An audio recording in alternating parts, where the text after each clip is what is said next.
Eh bien salut tout le monde les amis, j'espère que vous allez bien, j'espère que vous êtes en forme. Aujourd'hui on se retrouve pour la dernière analyse de cette saison. Et oui, que le temps passe vite, envie de vous dire. En tout cas aujourd'hui on est parti pour l'analyse du Grand Prix d'Abu Dhabi 2022. Dans un premier temps je vais vous débriefer cette première séance d'essai libre. Ensuite on va parler des caractéristiques de ce circuit. Et dans une troisième et dernière partie, eh bien, je vais vous donner mon analyse et surtout mon pronostic. Et n'oubliez pas d'ailleurs de me donner le vôtre comme je l'ai fait l'année dernière. Eh bien ce dernier pronostic aura une règle spéciale. Je vous donne maintenant 5 points si vous me donnez le podium et 3 points si vous avez juste le vainqueur. Donc n'hésitez pas à mettre votre pronostic, vous pouvez revenir si jamais eh bien, vous voulez gagner de très très gros points. Eh bien ça se passe ce week-end. En tout cas les amis, on perd pas plus de temps et on est parti pour l'analyse de cette première séance. Alors déjà la chose à savoir pendant cette première séance, il y a eu énormément de changements de baquet dû à la journée spéciale pour les jeunes pilotes. Alors déjà Liam Lawson a remplacé Max Verstappen au volant de la Red Bull.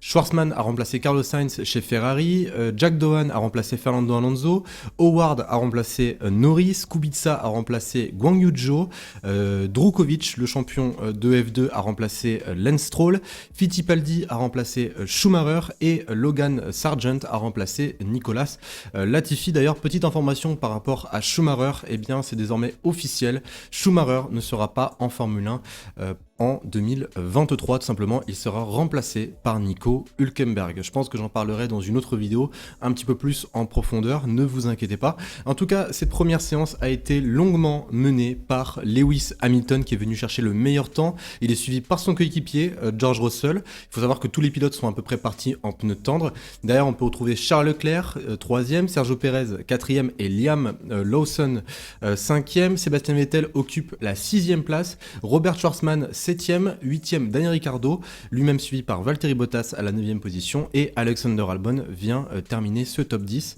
Tout simplement, très très bonne performance également du pilote thaïlandais. Donc les amis, on passe directement aux caractéristiques de ces circuits. On va déjà commencer par le programme comme d'habitude. Alors déjà pour la journée du samedi, les essais libres 3 se dérouleront à 11h30, la qualification à 15h et pour la journée du dimanche, eh bien la course quant à elle débutera à 14h.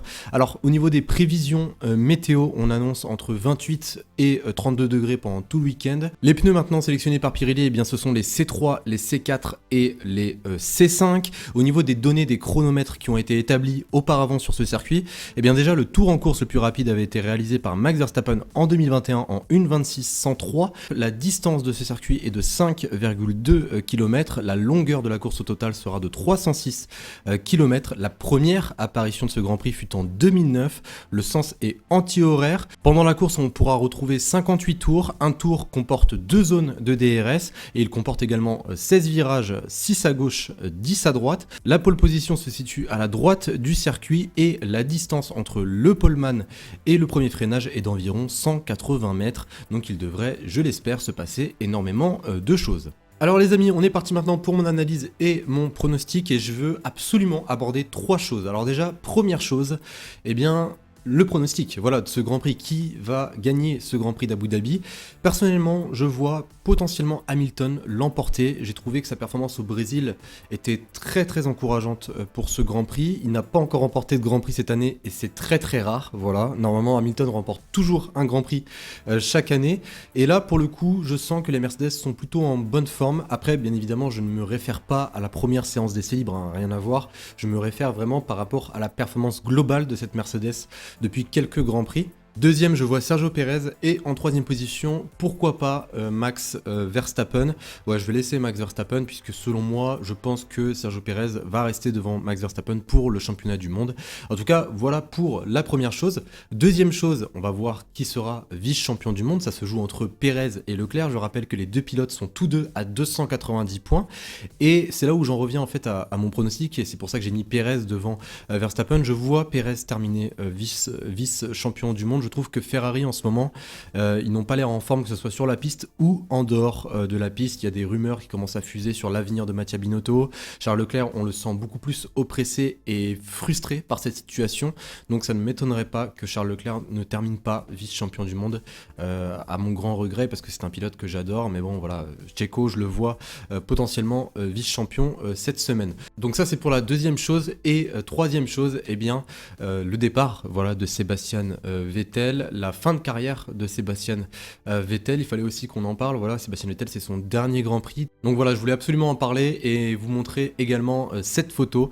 Voilà, c'est cette photo en fait d'un repas qui a été organisé, je crois, par Lewis Hamilton pour le départ de Sébastien Vettel. Et cette photo, je pense qu'elle va rester dans l'histoire et qu'on en reparlera probablement 10 ans plus tard. Donc voilà les amis, pour les 3 choses que je voulais absolument aborder, je vous refais un petit débriefing. Alors je vois Pérez terminer vice-champion devant Charles Leclerc. Je vois potentiellement Ferrari garder la position par rapport à Mercedes, puisque Mercedes je les sens un petit peu loin quand même de Ferrari.